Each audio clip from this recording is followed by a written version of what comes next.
Hello दोस्तों, स्वागत है आप सभी का आपके अपने यूट्यूब चैनल जीनियस एजुकेशन में। साथियों, इस सीरीज में हम साइंस एग्जाम्पलर के क्वेश्चन को कवर कर रहे हैं। इस वीडियो में हम चैप्टर नंबर 4 को कवर करेंगे। इससे पहले हमने 3 चैप्टर को कवर कर लिया है। यदि आपने अभी तक पिछले चैप्टर्स के वीडियो को नहीं देखा है तो आप हमारी प्लेलिस्ट में जाकर इन वीडियोज को भी देख सकते हैं। तो आइए बिना किसी देरी के शुरू करते हैं आज का अपना टॉपिक। साथियों, फर्स्ट क्वेश्चन यहाँ पर हमारा है, वायुमंडल में कार्बन निम्नलिखित में से किस रूप में रहता है। यानी जो हमारा एटमॉस्फेयर है उसमें कार्बन जो है किस रूप में पाया जाता है। पहला ऑप्शन है केवल कार्बन मोनोऑक्साइड। ठीक है, मोनोऑक्साइड के रूप में तो पाया जाता है लेकिन केवल लगा दिया, यानी ये ऑप्शन गलत हो जाएगा। ठीक है, अभी लिखा है अल्प मात्रा में कार्बन मोनोऑक्साइड तथा कार्बन डाइऑक्साइड के रूप में पाया जाता है। बिल्कुल सही बात है। ठीक है, ये आंसर हमारा हो सकता है। केवल कार्बन डाइऑक्साइड तो ऐसी बात भी नहीं है कि केवल कार्बन डाइऑक्साइड के रूप में। कोयला के रूप में पाया जाता है लेकिन एटमॉस्फेयर में थोड़ी ना पाया जाता है, हमारे स्थल मंडल में पाया जाता है, ना कि वायुमंडल में कोयला के रूप में कार्बन पाया जाता है। ठीक है, तो यहाँ पर हमारा बी ऑप्शन जो है करेक्ट आंसर हो जाएगा। बढ़ते हैं नेक्स्ट क्वेश्चन की तरफ। क्वेश्चन नंबर 2, निम्नलिखित में से कौन से कथन सामान्यतः कार्बन यौगिकों के लिए सही हैं। यानी कि इनमें से दिए गए कौन से कथन जो हैं कार्बन यौगिकों के लिए सही हैं। ये विद्युत के उत्तम चालक होते हैं। तो साथियों, ऐसी बात नहीं है, क्योंकि ये कार्बन जो है विद्युत का बेकार चालक होता है। ठीक है, अल्प चालक होता है। ठीक है, नेक्स्ट ऑप्शन, ये विद्युत के अल्प चालक होते हैं, तो ये बात बिल्कुल करेक्ट है। ठीक है, बढ़ते हैं इसके बाद, इनके अणुओं के मध्य प्रबल आकर्षण बल होता है। नहीं, इनके अणुओं के बल जो होता है कम आकर्षण बल होता है। अभी बढ़ते हैं फोर्थ ऑप्शन पर, इनके अणुओं के मध्य प्रबल आकर्षण बल नहीं होता। तो ये दोनों ऑप्शन हमारे करेक्ट हो जाएंगे। अभी देखो, हमें कैसे पता लगा कि ये उत्तम चालक नहीं होते हैं। साथियों, आपको मैंने कल के वीडियो में बताया था कि कार्बन क्या बनाता है, सहसंयोजन आबंध बनाता है, ना कि आयनिक यौगिक। तो साथियों, जो आयनिक यौगिक होते हैं वो जो हैं विद्युत के अच्छे चालक होते हैं, और जो सहसंयोजन आबंध बनाते हैं वो विद्युत के बेकार चालक होते हैं, अल्प चालक होते हैं। तो साथियों, यहाँ पर हमारा option number D correct answer हो जाएगा। ठीक है, बढ़ते हैं नेक्स्ट क्वेश्चन की तरफ। अमोनिया NH3 के एक अणु में होते हैं केवल एकल बंध, केवल द्विबंध, केवल त्रिबंध या 2 द्विबंध तथा 1 एकल बंध। तो साथियों, जो नाइट्रोजन होता है वो हाइड्रोजन के साथ किस प्रकार से अभिक्रिया करता है। साथियों, कुछ इस प्रकार से अभिक्रिया करता है। देखिए, अभी आपको पता है कि नाइट्रोजन के बाह्यतम कक्षा में कितने इलेक्ट्रॉन होते हैं, 5 इलेक्ट्रॉन होते हैं। अब ये अपना अष्टक पूरा करना चाहता है। क्या करना चाहता है? अपना अष्टक पूरा करना चाहता है। अभी 1 इलेक्ट्रॉन इस एस से ये क्या करेगा, सहसंयोजन आबंध बनाएगा। लेगा नहीं, क्या करेगा, सहसंयोजन आबंध बनाएगा। यहाँ भी एक एच से इलेक्ट्रॉन ले लेगा, यहाँ भी एक एच से जो है साझा करेगा। क्या करेगा, इलेक्ट्रॉन का साझा कर लेगा। अभी आप देखेंगे यहाँ पर क्या बना हमारा, एकल बंध बने। कितने, 1 2 3, 3 एकल बंध। कितने बने, 3 एकल बंध। यहाँ ट्रिपल बॉन्ड नहीं बना। ठीक है, ट्रिपल बॉन्ड क्या होता है साथियों, जब ट्रिपल 3 जो है इलेक्ट्रॉन एक ही तत्व से लिए जाएं तब वहां पे बनता है हमारा ट्रिपल बॉन्ड। यहाँ पे कितना बना, सिंगल बॉन्ड बना। क्या बना, सिंगल बॉन्ड बने, लेकिन कितने बने, 3। तो यहाँ पर क्या बन रहा है भैया, केवल एकल बंध बन रहा है। यानी कि ऑप्शन नंबर ए करेक्ट हो जाएगा। यहाँ पर भूल कर भी केवल त्रिबंध नहीं लगाएं, क्योंकि त्रिबंध कब होता है, जब एक ही तत्व से कितने लिए जाएं, 3 इलेक्ट्रॉन लिए जाएं। ठीक है, अभी बात करते हैं नेक्स्ट क्वेश्चन पर। बकमिनिस्टर फुल्लीन एक अपरूप है। यानी जो बकमिनिस्टर फुल्लीन होता है ये किसका एक अपरूप है, यानी कि किससे मिलकर बना है। तो साथियों, यह बना है कार्बन से मिलकर। अभी आपको पता है कि कार्बन के अन्य रूप क्या क्या होते हैं, ग्रेफाइट होता है। क्या होता है, ग्रेफाइट हमारा कार्बन का अपरूप है, जो कि ग्रुप डी में पूछा जा चुका है। ठीक है, इसके बाद कार्बन के अपरूप की बात करें तो आता है आपका हीरा। ठीक है, वहीं पर आता है फुलरीन। क्या आता है, फुलरीन। ठीक है, तो इसलिए जो हमारा ये बकमिनिस्टर फुल्लीन है ये भी जो है कार्बन का ही एक अपरूप है। यहाँ पर हमारा option number C correct answer हो जाएगा। बढ़ते हैं नेक्स्ट क्वेश्चन की तरफ। निम्नलिखित में से ब्यूटेन के सही संरचनात्मक समयावयवी कौन से हैं। तो साथियों, आपको पता होना चाहिए कि जो संरचनात्मक समयावयवी होते हैं वो क्या होते हैं। साथियों, वैसे अवयव जिनके स्ट्रक्चर कैसे हो, स्ट्रक्चर अलग अलग हो लेकिन सूत्र क्या हो, एक ही हो, सूत्र एक ही हो लेकिन स्ट्रक्चर अलग अलग हो। तो अब बात करते हैं ब्यूटेन की। तो ब्यूटेन का सूत्र क्या होता है साथियों, C4 और H10। क्या सूत्र होता है ब्यूटेन का, C4H10। अब आप देखेंगे कि इनमें से किसमें आपको C4 और H10 मिल रहा है। तो आइए देखते हैं भैया। तो फर्स्ट ऑप्शन देखते हैं, क्या यहाँ पर C4 है, बिल्कुल है भैया। अब H देखो, 4 ये हो गई, 4 ये हो गई, 8 और 2 10, यानी यहाँ पर आपको क्या मिल रहा है, C4H10 मिल रहा है, यानी ये ब्यूटेन का सूत्र है। और वास्तव में यह जो है नॉर्मल नॉर्मल समावेशी है किसका, ब्यूटेन का। ठीक है, तो ये पहला जो है हमारा करेक्ट आंसर हो जाएगा। अभी बढ़ते हैं नेक्स्ट पर। देखिए यहाँ पर कार्बन के तो 4 हैं, कार्बन के कितने परमाणु हैं, 4, लेकिन हाइड्रोजन के कितने परमाणु हैं, 3 और 2 5 और 3 8, यानी यहाँ पर 8 है, यानी C4H8 है, यानी ये तो हमारा गलत आंसर हो जाएगा। ठीक है, बढ़ते हैं नेक्स्ट ऑप्शन पर। यहाँ पर 3 हाइड्रोजन के परमाणु, 2 5 हो गए और 4 और 1 5, यानी 10 यहाँ पर हो गया। देखो C4 है, ठीक है, यानी यहाँ पर सूत्र बना क्या हमारा, C4H10। ठीक है, तो ये भी क्या हो गया, ब्यूटेन का संरचनात्मक समावेशी हो गया, यानी option number first and second हमारा करेक्ट आंसर हो जाएगा। ठीक है, बढ़ते हैं नेक्स्ट क्वेश्चन पर। तो साथियों यहाँ पर जो हमारा आंसर होगा फर्स्ट एंड सेकंड किस में मिल रहा है, ऑप्शन नंबर सी में। ठीक है, देखते हैं नेक्स्ट क्वेश्चन। CH3CH2OH इसमें उत्प्रेरक के रूप में कार्य कर रहा है KMnO4, जिसको लाल दवा बोलते हैं, प्लस ऊष्मा। ठीक है, अभी हमारा निर्माण किसका हो रहा है, CH3COOH का निर्माण हो रहा है। साथियों यहाँ पर इसको हम देखो, अगर बात करें ये किसका रासायनिक सूत्र है, ये है एथेनॉल का। किसका है, एथेनॉल का रासायनिक सूत्र है। और वहीं पर ये जो है बन रहा है यहाँ पर हमारा एथेनोइक अम्ल। क्या बन रहा है, एथेनोइक अम्ल यहाँ पर बन रहा है। ठीक है, अब बात करते हैं साथियों कि यहाँ पर आप देखिए ऑक्सीजन के कितने परमाणु हैं, ऑक्सीजन के कितने परमाणु हैं, एक परमाणु है। यहाँ पर कितने हैं, 2 परमाणु, यानी ऑक्सीजन में क्या हुई, वृद्धि हुई। ठीक है, अभी हाइड्रोजन की बात करते हैं। हाइड्रोजन 3 2 5 1 6। ठीक है, यहाँ पे हाइड्रोजन कितने हैं, 3 और 1 4, यानी हाइड्रोजन में कमी, ऑक्सीजन में क्या हुआ, वृद्धि हुई, हाइड्रोजन में क्या हुई, कमी हुई। इसका मतलब क्या हुआ, या इसका मतलब हुआ यहाँ पर ऑक्सीकरण हो रहा है। क्या हो रहा है, ऑक्सीकरण हो रहा है। अब ऑक्सीकरण जब हो रहा है तो ऑक्सीकरण करवा कौन रहा है, यानी ऑक्सीकरण के लिए जिम्मेदार कौन है यहाँ पर, तो साथियों यहाँ पर ऑक्सीकरण के लिए जिम्मेदार है KMnO4। तो जो ऑक्सीकरण के लिए जिम्मेदार होता है उसको बोलते हैं हम ऑक्सीकारक। क्या बोलते हैं, ऑक्सीकारक बोलते हैं, यानी कि यहाँ पर KMnO4 जो है वो ऑक्सीकारक के रूप में वर्क कर रहा है, यानी कि ऑप्शन नंबर बी जो है हमारा करेक्ट आंसर हो जाएगा। बढ़ते हैं नेक्स्ट क्वेश्चन की तरफ, क्वेश्चन नंबर 7। पैलेडियम अथवा निकेल उत्प्रेरक की उपस्थिति में तेल हाइड्रोजन से अभिकृत कराने पर बसा देते हैं, यह उदाहरण है एक, यह किस प्रकार की अभिक्रिया का उदाहरण है, यह हमें बताना है।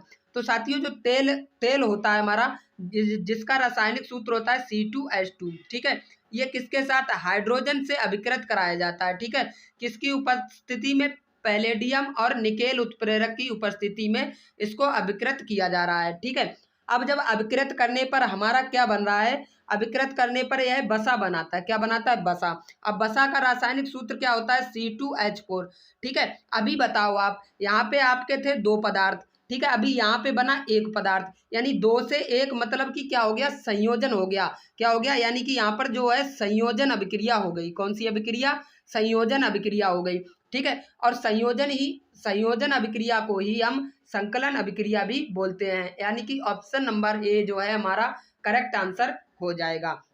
बढ़ते हैं नेक्स्ट क्वेश्चन, क्वेश्चन नंबर 8। निम्नलिखित यौगिकों में से किसमें OH एक क्रियात्मक समूह है। ब्यूटेनियन में क्या बनता है साथियों, इसमें बनता है CO। क्या बनता है, CO क्रियात्मक समूह बनता है। ब्यूटेनॉल की बात करें तो इसमें COH क्रियात्मक समूह बनता है। ठीक है, वहीं पे ब्यूटेनोइक अम्ल की बात करें, यहाँ पे COOH क्रियात्मक समूह बनता है। ब्यूटेनॉल की बात करें तो यहाँ पर CHO क्रियात्मक समूह बनता है। हमसे पूछा है कि OH किसमें एक क्रियात्मक समूह बनता है, तो ब्यूटेनॉल में बनता है। किसमें बनता है भैया, ब्यूटेनॉल में, यानी ऑप्शन नंबर बी जो है करेक्ट आंसर हो जाएगा। बढ़ते हैं नेक्स्ट क्वेश्चन पर। साबुन के अणु में होता है। साबुन के अणु में क्या पाया जाता है? साथियों आपने साबुन का अणु देखा है, कुछ इस तरीके से होता है। ये होती है पूंछ टाइप में, ठीक है, और ये होता है हेड इसका, इसको बोलते हैं टेल, ठीक है, और इसको बोलते हैं हेड, ठीक है। अभी देखो जो हेड होता है, अभी ये मान लो एक आप ऐसे समझो, ये क्या है, एक सांप के आकार का होता है। क्या होता है? सांप के आकार का होता है। अभी जो हेड होता है इसको हम क्या बोलते हैं? इसको बोलते हैं हाइड्रोफिलिक। क्या बोलते हैं? हाइड्रोफिलिक बोलते हैं, ठीक है। हाइड्रोफिलिक का मतलब हिंदी में क्या होता है? जलरागी। यानी कि इसको क्या होता है, इसके जो सांप मान लो, इसको सांप मान लो थोड़ी देर के लिए। सांप को किससे प्यार है भैया? इसके सिर को जो है किससे? पानी से प्यार है। यानी कि यह जलरागी शीर्ष होता है। कैसा शीर्ष होता है? जलरागी। और इसको बोलते हैं हाइड्रोफोबिक। क्या बोलते हैं? हाइड्रोफोबिक। यानी जो टेल होती है इसको पानी से क्या लगता है? डर लगता है, क्योंकि ये तेल की ओर भागता है। किसकी ओर भागता है? तेल की ओर भागता है। इसको बोलते हैं हाइड्रोफोबिक, यानी ये जल से दूर भागता है। यानी जल विरागी पूंछ। पूंछ कैसी होती है? जल विरागी, वहीं पर जलरागी शीर्ष। यानी कि जो हेड होता है उसको पानी से प्यार है, ठीक है, लेकिन जो पूंछ है उसको पानी से प्यार नहीं है, ठीक है। तो जलरागी कौन हो गया? शीर्ष हो गया, हेड हो गया। पूंछ कैसी हो गई? जल विरागी होगी। यानी कि option number A correct answer हो जाएगा। बढ़ते हैं नेक्स्ट क्वेश्चन पर। क्वेश्चन नंबर 10, नाइट्रोजन के इलेक्ट्रॉन बिंदु सूत्र का निम्नलिखित में से सही प्रदर्शन कौन सा है? तो साथियों पहली बात तो ये कि आपको पता होना चाहिए इलेक्ट्रॉन बिंदु सूत्र होता क्या है। तो साथियों जो हमारे बाह्यतम कक्षा में इलेक्ट्रॉन होते हैं, किसी भी तत्व के बाह्यतम कक्षा में इलेक्ट्रॉन जो होते हैं उनको दर्शाना क्या कहलाता है? इलेक्ट्रॉन बिंदु सूत्र, या अंग्रेजी में जिसे बोलते हैं डॉट संरचना। क्या बोलते हैं? डॉट संरचना, ठीक है। जैसे कि हम बात करें हाइड्रोजन की, हाइड्रोजन की बाह्यतम कक्षा में कितना इलेक्ट्रॉन होता है? एक इलेक्ट्रॉन। तो इसको दर्शाना ही क्या कहलाता है? डॉट संरचना कहलाती है, ठीक है। अभी हम बात करें नाइट्रोजन की, तो नाइट्रोजन का परमाणु क्रमांक कितना होता है? 7। अगर इसको हम लिखना चाहें तो पहले कोष में कितने होते हैं? 2 इलेक्ट्रॉन, और बाह्यतम कोष में कितने होते हैं? 5 इलेक्ट्रॉन। अभी देखो, अभी जब 5 इलेक्ट्रॉन है, अभी हम देखो नाइट्रोजन की किससे अभिक्रिया करवाई जा रही? नाइट्रोजन से, ठीक है। अभी दोनों के पास कितने इलेक्ट्रॉन है? 5-5, ठीक है। कितने कितने इलेक्ट्रॉन है दोनों के पास?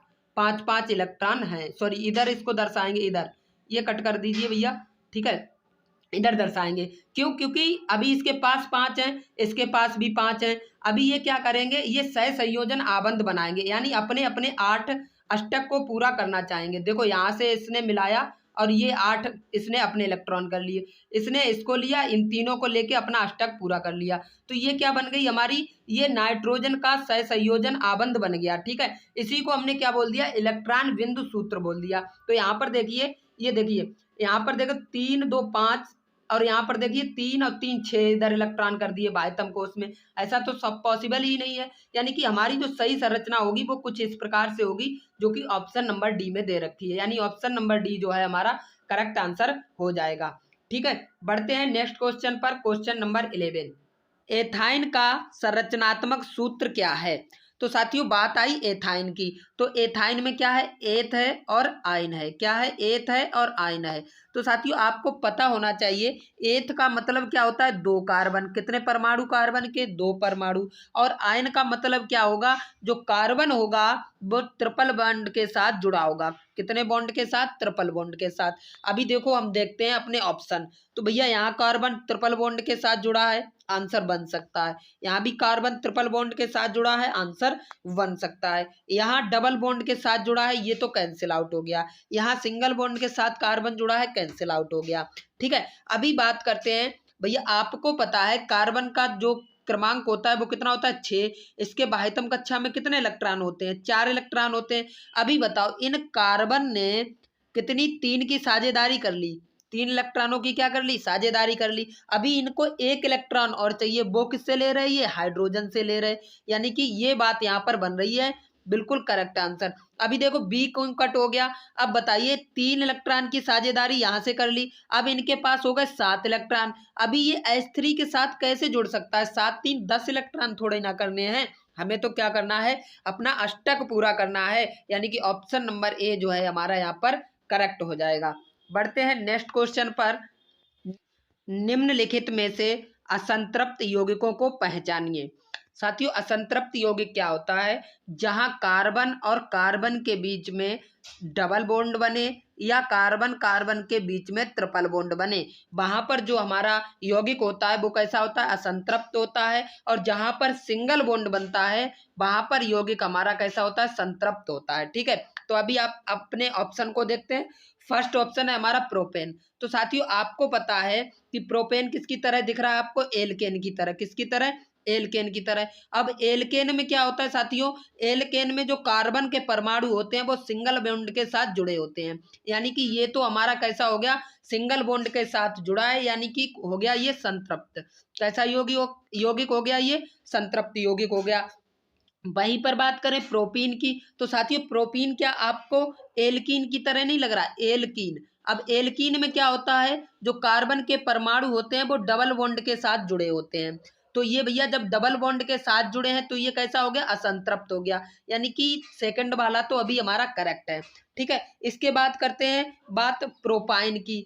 तो प्रोपाइन में क्या होता है, देखो आयन, आयन में किसके साथ, कार्बन के परमाणु 3 के साथ, किसके साथ, ट्रिपल बॉन्ड के साथ जुड़े होते हैं, यानी कि यह भी सेकेंड और थर्ड क्या है हमारे, असंतृप्त यौगिक है। कैसे यौगिक है, असंतृप्त। अभी देखो प्रोपेन की हम पहले ही बात कर चुके हैं, कैसा यौगिक होता है भैया, ये होता है संतृप्त यौगिक, यानी कि प्रोपीन और प्रोपाइन हमारे कैसे हैं, असंतृप्त यौगिक हैं, यानी कि ऑप्शन नंबर हमारा सेकेंड और थर्ड किस में है, डी में। तो ऑप्शन नंबर डी हमारा इसमें करेक्ट आंसर हो जाएगा। बढ़ते हैं नेक्स्ट क्वेश्चन पर। क्लोरीन संतृप्त हाइड्रोकार्बन से अभिक्रिया करती है, कब करती है अभिक्रिया साथियों, आप जैसे कि मान लो आपने मेथेन ले लिया CH4, जो कि क्या है, एक संतृप्त हाइड्रोकार्बन है। ठीक है, अब इसकी अभिक्रिया करवानी है Cl2 से। ठीक है, तो बनेगा क्या हमारा CH3Cl बनेगा। ठीक है, यानी कि ये बन जाएगा क्लोरोमेथेन प्लस में बनेगा हाइड्रोक्लोरिक अम्ल। ठीक है, ये बन जाएगा। ये अभिक्रिया आपको हमेशा ही सूर्य के प्रकाश में करानी होगी। किसके प्रकाश में, सूर्य के प्रकाश की उपस्थिति में ही क्लोरीन जो है वो संतृप्त हाइड्रोकार्बन के साथ विक्रिया करता है, यानी कि ऑप्शन नंबर बी जो है हमारा करेक्ट आंसर हो जाएगा। अभी बात करते हैं क्वेश्चन नंबर 14 की। साबुन के मिसिल में, अच्छा जो साबुन का मिसिल आपने देखा किस तरीके से बनता है, इस तरीके से कुछ बनता है। यहाँ पर होता है ये हमारा क्या नाम है, गंदगी। ठीक है, अभी देखो इस तरीके से बनता है साबुन का मिसिल, इस तरीके से ये संरचना बनती है कुछ। ठीक है, मैं बना देता हूँ थोड़ा सा, ठीक है, जिससे कि आप समझ पाए। ठीक है, ये होता है साबुन का मिसिल, इसको बोलते हैं साबुन का मिसिल। अभी देखो साबुन का जो आयनिक सिरा होता है, जो गुच्छ, साबुन का आयनिक सिरा गुच्छ की सतह पर, तो जी बिल्कुल ये होता है साबुन का आयनिक सिरा, जो कि कहाँ पर होता है, गुच्छ की सतह पर होता है। ठीक है, अभी बात करते हैं कार्बन श्रृंखला गुच्छ के अंदर होती है। बिल्कुल सही बात है, जो कार्बन श्रृंखला होती है वो गुच्छ के कहाँ पर होती है, अंदर पाई जाती है।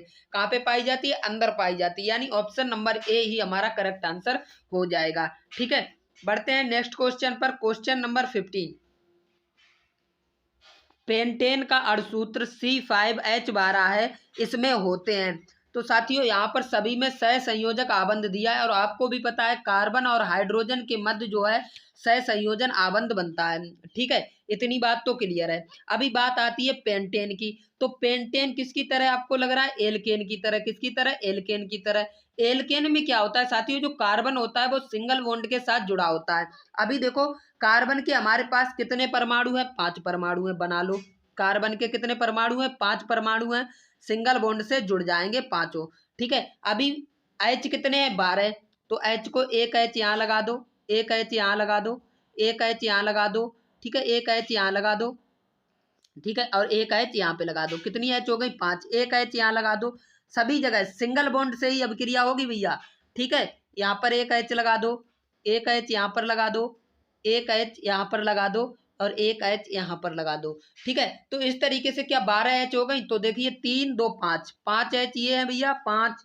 ठीक है, और 5 ही H ये है, 10 और 2 12, यानी 12 H हो गई हमारी। ठीक है, अब आप क्या देखना चाहोगे, यहाँ पर कितने सह संयोजन आबंध बने, यानी कि कितने इलेक्ट्रॉनों की साझेदारी कहाँ कहाँ से हो रही है। तो अभी देखो 1 2 3 4 5, ठीक है, 6 7 8 9 10 11 12 13 14 15 16, कितने सह संयोजन आबंध बन गए, 16 सह संयोजन आबंध बन गए। तो आइए देखते हैं अपना ऑप्शन। तो ऑप्शन नंबर सी जो है यहाँ पर करेक्ट आंसर हो जाएगा। कितने सह संयोजन आबंध बनेंगे, 16 बनेंगे। कितने बनेंगे, 16। ठीक है, अभी बात करते हैं क्वेश्चन नंबर 16 की। तो साथियों क्वेश्चन नंबर 16 है हमारा, बेंजीन का सूत्र है, इनमें से बेंजीन का सूत्र कौन सा है। तो साथियों सबसे पहली बात जो आपको पता होनी चाहिए, जो इम्पोर्टेंट है, बेंजीन में क्या होता है, बेंजीन में जो है एक रिंग बनती है, क्या बनती है, एक रिंग बनती है। और क्या होता है कि कार्बन जो होता है पहले एक सिंगल बॉन्ड से जुड़ा होगा कार्बन के साथ में, और दोबारा से जो है वो डबल बॉन्ड के साथ जुड़ा होगा कार्बन, यानी एक बार सिंगल बॉन्ड दूसरी बार डबल बॉन्ड से जुड़ा होगा। आपको ये बात हमेशा याद रखनी है बेंजीन में, ठीक है। तो बेंजीन में देखिए, यहाँ देखो ये डबल बॉन्ड से जुड़ा है और ये डबल बॉन्ड से जुड़ा है, यानी कि दोनों कैसे साथ साथ डबल बॉन्ड से नहीं जुड़ सकते। फर्स्ट सिंगल बॉन्ड होगा, सेकंड डबल बॉन्ड होगा, ठीक है, यानी एक सिंगल बॉन्ड एक डबल बॉन्ड, एक सिंगल बॉन्ड एक डबल बॉन्ड। अभी देखो यहाँ तो डबल बॉन्ड है ही नहीं, तो ये कैंसिल आउट हो गया। अभी देखते हैं ऑप्शन नंबर सी और डी। तो देखिए भैया, यहाँ पे क्या है, एक सिंगल बॉन्ड है, एक डबल बॉन्ड है, एक single bond double bond single bond double bond, ठीक है, ये हमारा आंसर बन सकता है। देखो हाइड्रोजन भी बिल्कुल सिंगल बॉन्ड के साथ सभी जगह जुड़ा हुआ है, ये देखिए यहाँ पर, ये ऑप्शन जो है हमारा बिल्कुल करेक्ट हो जाएगा। अभी देखो हमारा ऑप्शन नंबर डी क्यों नहीं करेक्ट हुआ, देखो यहाँ पे क्या है, double bond single bond, double bond single bond और सिंगल बॉन्ड सिंगल बॉन्ड, यानी सिंगल बॉन्ड और सिंगल बॉन्ड या डबल बॉन्ड और डबल बॉन्ड कभी भी बेंजीन में लगातार नहीं हो सकते। तो हमारा ऑप्शन नंबर सी जो है करेक्ट आंसर हो जाएगा। बढ़ते हैं नेक्स्ट क्वेश्चन, क्वेश्चन नंबर 17 पर। एथेनॉल सोडियम से अभिक्रिया करता है तथा दो उत्पाद बनाता है, ये उत्पाद कौन से हैं। जो एथेनॉल सोडियम है, ये किसके साथ अभिक्रिया करता है, सोडियम, सॉरी एथेनॉल किसके साथ अभिक्रिया करता है, सोडियम के साथ, और दो उत्पाद बनाता है। भाई कौन कौन से उत्पाद बनाता है। तो साथियों एथेनॉल का सूत्र क्या होता है हमारा, ये होता है C2H5OH, ठीक है। ये अभिक्रिया किसके साथ कर रहा है, सोडियम के साथ, ठीक है। अभी इसने अभिक्रिया करी तो किसका निर्माण होगा, तो इसमें निर्माण होगा C2H5ONA का, ठीक है। प्लस में निकलेगी हमारी H2 गैस, क्या निकलेगी, हाइड्रोजन गैस निकलेगी। अभी बताओ, ये तो हो गया एथेनॉल, इसको हम क्या बोलते हैं, इसको बोलते हैं हम भैया सोडियम एथोक्साइड, क्या बोलते हैं, सोडियम एथोक्साइड, क्या बोलेंगे, सोडियम एथोक्साइड, ठीक है। और साथ में क्या निकलती है, हाइड्रोजन गैस निकलती है, आपको रट के जाना है बिल्कुल, ठीक है। तो ऑप्शन नंबर सी जो है हमारा करेक्ट आंसर हो जाएगा। अगर हम एथेनॉल की सोडियम से अभिक्रिया करवाते हैं तो एक उत्पाद हमें मिलेगा सोडियम एथोक्साइड और दूसरा उत्पाद मिलेगा हमें हाइड्रोजन गैस, ठीक है। तो option number C correct answer हो जाएगा। बढ़ते हैं क्वेश्चन नंबर 18 पर।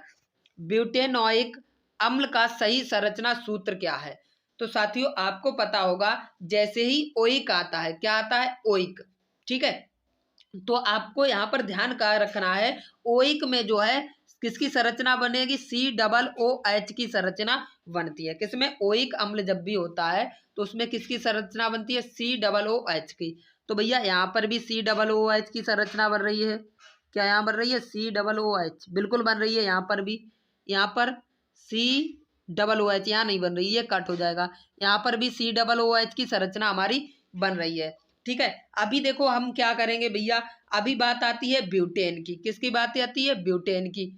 तो ब्यूटेन में कितने कार्बन होते हैं, तो ब्यूटेन में होते हैं 4 कार्बन। कितने कार्बन होते हैं, 4 कार्बन। आपने देखा 1 2 3 4, यहीं पे तो है 4 कार्बन, यहाँ कितने, 1 2 3 4 5, ये कैंसिल आउट हो गया। यहाँ पर कितने, 1 2 3 4 कार्बन है, लेकिन एक जो कार्बन है वो डबल बॉन्ड के साथ जुड़ा हुआ है, ये कैंसिल आउट हो गया, ठीक है। यानी ऑप्शन नंबर डी जो है यहाँ पे हमारा करेक्ट आंसर हो जाएगा।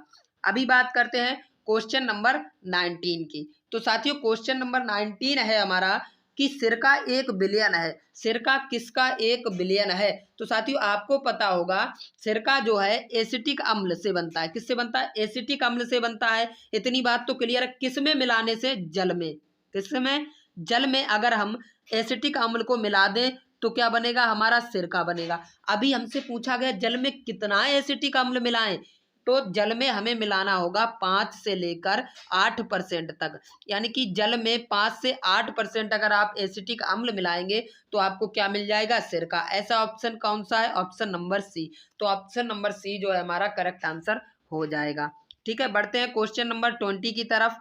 तो क्वेश्चन नंबर 20 हमारा, कार्बोक्सिलिक अम्लों की तुलना में खनिज अम्ल प्रबल होते हैं क्योंकि। अभी बताइए, कहा जा रहा है कि कार्बोक्सिलिक अम्लों की तुलना में कौन से अम्ल खनिज अम्ल जो होते हैं वो प्रबल होते हैं। क्यों होते हैं? तो भैया जो खनिज अम्ल होते हैं वो पूर्णतः आयनित होते हैं। क्या होते हैं? पूर्णतः आयनित होते हैं। इसलिए जो है किससे, कार्बोक्सिलिक अम्लों से ये अधिक प्रबल होते हैं, यानी कि फर्स्ट ऑप्शन तो हमारा करेक्ट हो जाएगा। ठीक है, इसके बाद बात करते हैं कार्बोक्सिलिक अम्ल पूर्णतः आयनित होते हैं। नहीं भैया, अगर कार्बोक्सिलिक अम्ल पूर्णतः आयनित हो जाते तो ये ज्यादा मतलब प्रबल हो जाते। ठीक है, खनिज अम्ल आंशिक आयनित होते हैं। जो खनिज अम्ल होते हैं, नहीं, ये बात भी नहीं है, क्योंकि खनिज अम्ल कैसे पूर्णतः आयनित होते हैं। कार्बोक्सिलिक अम्ल आंशिक आयनित होते हैं, बिल्कुल ये भी करेक्ट हमारा स्टेटमेंट है। तो फर्स्ट एंड फोर्थ किसमें मिल रहा है? तो फर्स्ट एंड फोर्थ मिल रहा है ऑप्शन नंबर ए में। तो 20 का जो है ऑप्शन नंबर ए जो है करेक्ट आंसर हो जाएगा। अभी बढ़ते हैं क्वेश्चन नंबर 21 पर। तो साथियों क्वेश्चन नंबर 21 है हमारा, कार्बन अपने 4 सहसंयोजी इलेक्ट्रॉनों के द्वारा 4 एकल संयोजी परमाणु जैसे हाइड्रोजन के साथ साझे से 4 सहसंयोजन आबंध बनाता है। 4 बंधों के निर्माण के उपरांत कार्बन किसका इलेक्ट्रॉनिक विन्यास प्राप्त करता है? तो भैया आपको पता है कि कार्बन का जो परमाणु क्रमांक को क्या होता है, 2 4। अभी ये क्या करेगा, 4 इलेक्ट्रॉन लेना चाहेगा भैया। ठीक है, अभी इसने 4 इलेक्ट्रॉन ले लिए। ठीक है, कितने इलेक्ट्रॉन ले लिए? 4 इलेक्ट्रॉन ले लिए। तो इसके बाह्यतम कक्षा में कितने हो गए? 8 इलेक्ट्रॉन। अब ये कहना चाह रहा है कि 4 बंधों के निर्माण के उपरांत आपने 4 इलेक्ट्रॉन ले लिए। ठीक है, उसके उपरांत कार्बन किसका इलेक्ट्रॉनिक विन्यास प्राप्त करता है, यानी कि जो कार्बन का इलेक्ट्रॉनिक विन्यास हो जाता है वो कितना हो जाता है? 10 हो जाता है। अभी बताओ ये किसका इलेक्ट्रॉनिक विन्यास है, आपको ये बताना है। तो साथियों जो 10 इलेक्ट्रॉनिक विन्यास है वो किसका है? वो है नियॉन का, यानी कि ऑप्शन नंबर बी जो है करेक्ट आंसर हो जाएगा। बढ़ते हैं क्वेश्चन नंबर 22।